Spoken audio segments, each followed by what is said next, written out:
Hi అండి.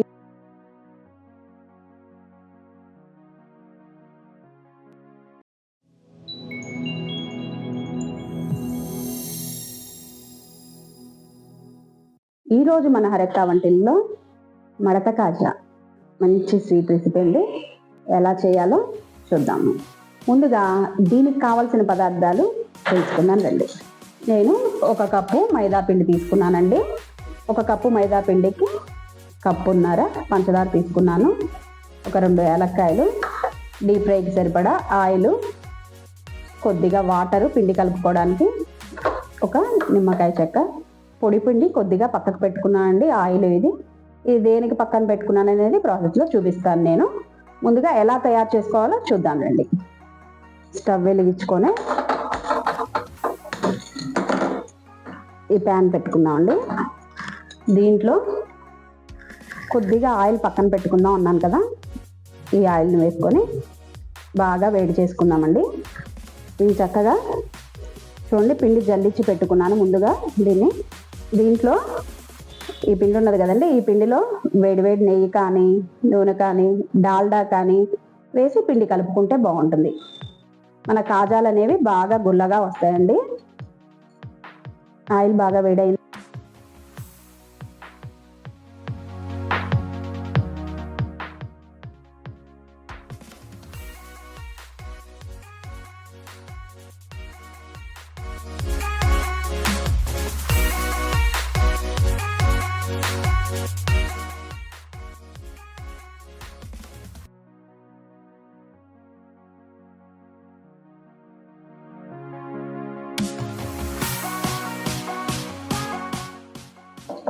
ఇది సరిపోతుందండి. ఇప్పుడు అంతా ఒకసారి కలిపేసుకొని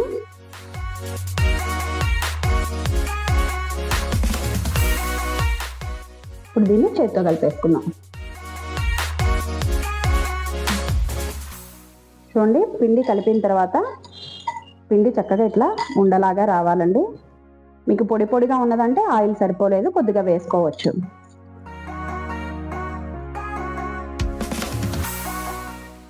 ఇప్పుడు దీంట్లో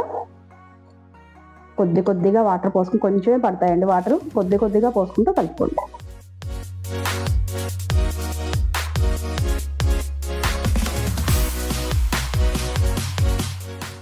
చూడండి, పిండి చక్కగా ఇంత మెత్తగా కలుపుకోవాలి. ఇప్పుడు మళ్ళీ కొద్దిగా ఆయిల్ వేసి పైనంతా అప్లై చేసేసి పక్కకు పెట్టేసుకుందాం.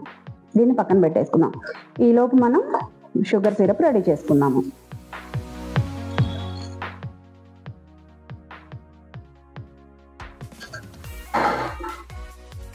ఈ కప్పు పిండి తీసుకున్నాం కదా, కప్పున్నర పంచదార తీసుకుంటున్నానండి నేను. కప్పు సరిపోతుంది. స్వీట్ ఎక్కువ తినాలి అనుకున్న వాళ్ళు కప్పున్నర తీసుకోవచ్చు. చూడండి, వాటర్ కూడా కప్పున్నర పోసేసుకోండి. మీరు ఎంతైతే పంచదార తీసుకున్నారో అన్నీ వాటర్ తీసుకోండి. ఇది బాగా కరగాలండి. ఈ ముదురు పాకం ఏం రావక్కర్లేదండి, మనకి గులాబ్ జామ్ పాకం వస్తుంది కదా, అలా వస్తే సరిపోతుంది ఇది. ఓకే, ఇంతకీ కాలాజామ్లో అందరు తయారు చేసుకున్నారండి? ఎలా వచ్చిందో చెప్పలేదు.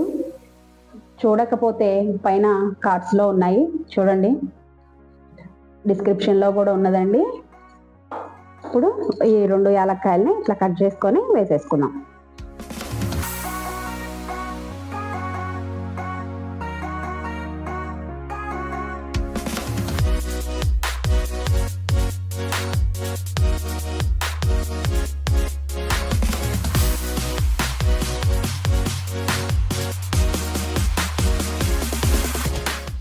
ఇప్పుడు సరిపోతుందండి.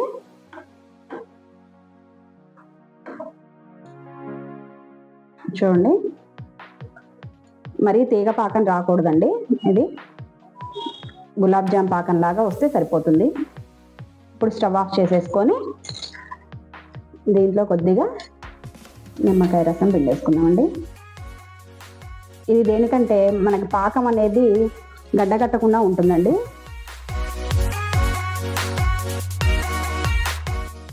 దీంట్లో కొద్దిగా కుంకుమ పువ్వు వేస్తున్నాను.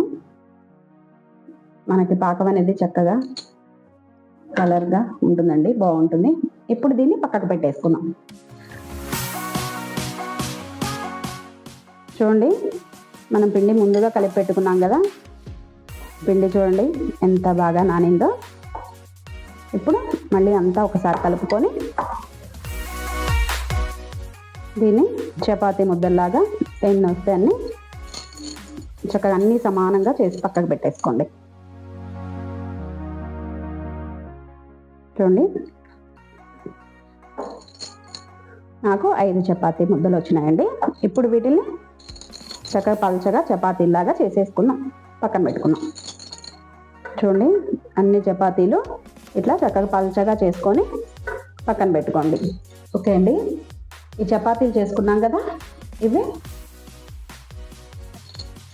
ఒక చపాతీ వేసేసుకొని చూడండి చక్కగా ఇట్లా ఆయిల్ అప్లై చేసేసుకొని మీరు నెయ్యి కానీ డాల్డా కానీ రాసుకోవచ్చండి. దీని మీద ఇట్లా కొద్దిగా మైదా పిండి వేసేసుకోండి. ఇందాక పొడి పిండిను కొద్దిగా ఆయిల్ పక్కన పెట్టుకోండి అన్నాను కదండి, దీనికోసమేను. ఇప్పుడు మళ్ళీ దీని మీద ఇంకో చపాతీ వేసేసుకోండి.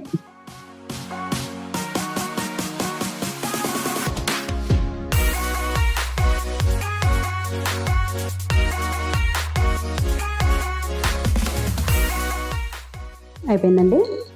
ఇప్పుడు వీటిని పక్కన పెట్టుకొని వీటన్నిటిని చక్కగా ఇట్లా ఫోల్డ్ చేసేసుకోండి.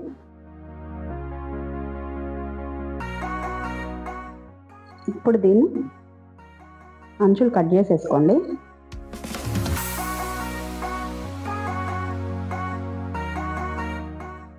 అన్నీ సమానంగా ఎన్ని వస్తే అన్ని బాల్స్ లాగా కట్ చేసుకోండి.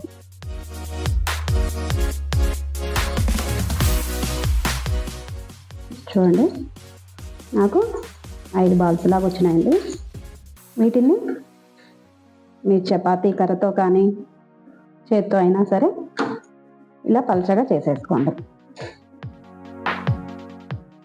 మరీ పల్చగా చేయకండి, ఇట్లా ఏ మందంగా ఉండేలాగా చూసుకోండి.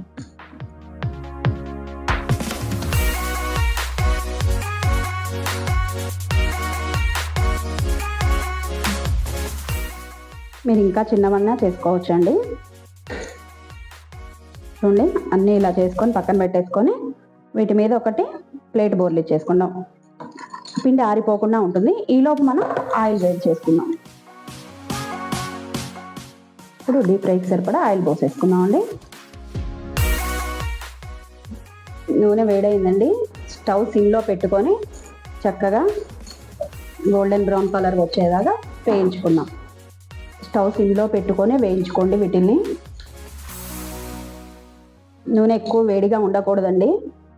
నూనె ఎక్కువ వేడిగా ఉంటే తొందరగా కాగిపోయి మెత్తగా అయిపోతాయి, కరకరలాడదు. చక్క నిదానంగా వేయించుకోవాలి వీటిని. ఈ మడత కాజాలంటే అందరు తలా ఒక షేప్లో చేస్తారండి. సమోసా లాగా చేస్తారు కొంతమంది. ఇవి మెల్లగా వాటంతట అవే పైకి వచ్చేస్తాయండి. అప్పటిదాకా తిప్పకుండా ఉంచండి.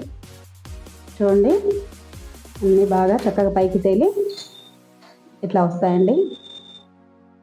స్టవ్ హైలో పెట్టుకున్నామంటే అడుగునే ఉండిపోతాయండి. ఇవి పైకి తేలకుండా మాడిపోతాయి, మెత్తగా వస్తుంది మీకు కాజా అనేది. చక్కగా సిమ్లో పెట్టుకొని వేయించుకోవాలి వీటిని.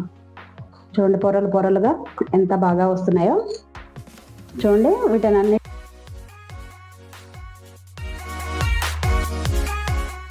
చూడండి చక్కగా ఇట్లా గోల్డెన్ బ్రౌన్ కలర్ వచ్చేంత వరకు వేయించుకోవాలండి.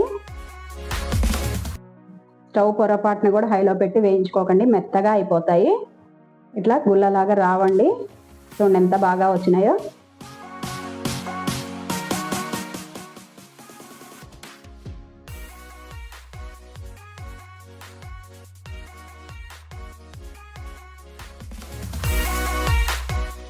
ఇవి వేడివేడిగా తీసి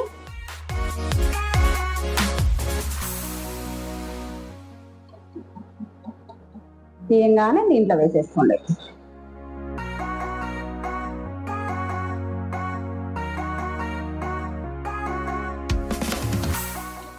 పాకం కూడా వేడిగానే ఉండాలండి. ఈ పాకం కూడా చల్లగా ఉన్నప్పుడు వేయకూడదు.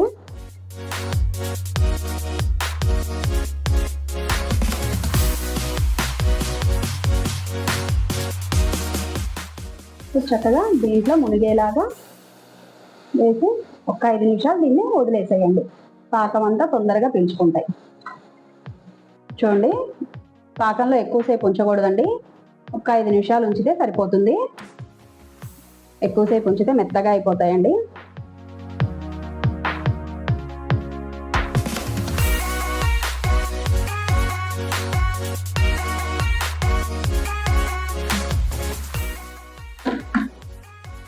చూడండి, పొరలు పొరలుగా ఎలా వచ్చినాయో అసలు.